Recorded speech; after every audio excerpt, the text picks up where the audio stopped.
ನೋಡಿ, ಒಬ್ಬರು ಸಮಾಧಿ ಕಟ್ತೀನಿ ಅಂತಿದ್ದಾರೆ, ಇನ್ನೊಬ್ರು ಮುಗಿಸ್ತೀನಿ ಅಂತಿದ್ದಾರೆ.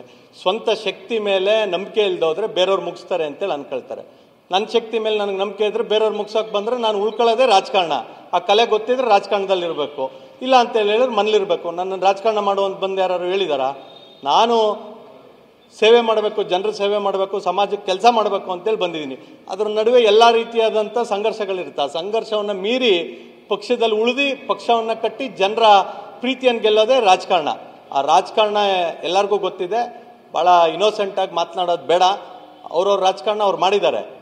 ಟಿಕೆಟ್ ಕೊಟ್ಟರೆ ಪಾರ್ಟಿ ಒಳ್ಳೇದು, ನಾನು ಹೇಳಿದವ್ರು ಜಿಲ್ಲಾಧ್ಯಕ್ಷ ಮಾಡೋರು ಪಾರ್ಟಿ ಒಳ್ಳೇದು, ಇಲ್ಲಾಂದ್ರೆ ಪಾರ್ಟಿ ಒಳ್ಳೇದಿಲ್ಲ ಅಂದರೆ ಎಲ್ಲ ಟೈಮಲ್ಲೂ ಒಳ್ಳೇದಾಗಕ್ಕಲ್ಲ. ಕೆಲವು ಟೈಮು ತಂದೆ ತಾಯಿಗಳೇ ಮಕ್ಳಿಗೆ ಏನಾದರೂ ಹೇಳಬೇಕಾದ್ರೆ ಒಂದು ಮೊಬೈಲ್ ಕೊಡ್ಸೋರು ಲ್ಯಾಪ್ಟಾಪ್ ಕೊಡಿಸ್ಬೇಕಾದ್ರೆ ಮುಂದಿನ ಸಲ ಕೊಡ್ಸೋಣ ಅಂತಾರೆ. ಯಾಕಂದರೆ ಎಲ್ಲ ಕೊಡ್ಸೋರು ಹೇಳಿದ ಮಾತು ಕೇಳಲ್ಲ ಅಂತೇಳಿ ಹಂಗೆ ಇದೆಲ್ಲ ಟೆಸ್ಟಿಂಗ್ ಪೀರಿಯಡ್ ಇರುತ್ತೆ.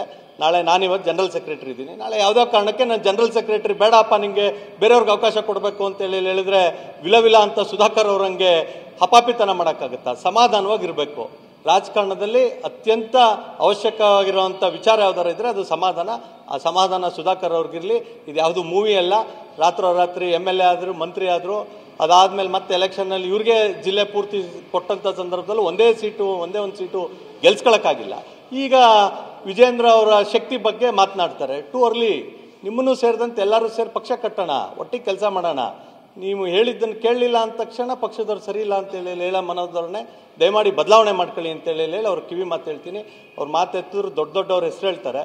ಸನ್ಮಾನ್ಯ ನಡ್ಡಾಜಿಯವರು, ಸನ್ಮಾನ್ಯ ಸಂತೋಷ್ಜಿಯವರು, ಗೃಹ ಸಚಿವರು ಮತ್ತು ಪ್ರಧಾನಮಂತ್ರಿಗಳು ಸಮ್ಮುಖದಲ್ಲಿ ಆಯ್ಕೆ ಮಾಡಿ ವಿಜೇಂದ್ರ ಅವ್ರನ್ನ ರಾಜ್ಯಾಧ್ಯಕ್ಷರು ಮಾಡಿರೋದು.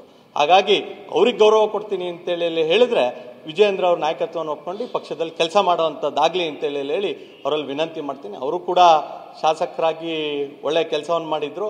ಅವರಿಗೆ ಪಕ್ಷದಲ್ಲೂ ಕೂಡ ಭವಿಷ್ಯ ಇದೆ ಅನ್ನೋ ಕಾರಣಕ್ಕೆ MP ಸೀಟ್ ಕೊಟ್ಟಿರೋದು. ಮತ್ತೊಮ್ಮೆ ಪುನರುಚ್ಚಾರ ಮಾಡ್ತಿದ್ದೀನಿ. ಹಾಗಾಗಿ ಸಮಾಧಾನದಿಂದ ಇರಬೇಕು ಅಂತೇಳಿ ನಿಮ್ಗಳ ಮೂಲಕ ವಿನಂತಿಯನ್ನು ಮಾಡ್ತೀನಿ ಕಾರ್ಯಕರ್ತರ ಪರವಾಗಿ.